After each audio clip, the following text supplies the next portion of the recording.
Do you want to see all devices logged into your Fiverr account? In this video, I will show you how to check every device connected to your Fiverr account step by step so you can protect your account from unauthorized access. So let's go to see how it works. The first thing you have to do is to go to Fiverr app. In this page, you will find this sign of profile, so we'll tap here.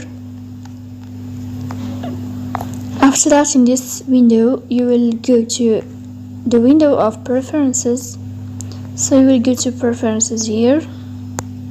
Then in preferences, you will find security. So you will enter to security, and here you will find connected devices. So we'll tap on connected devices.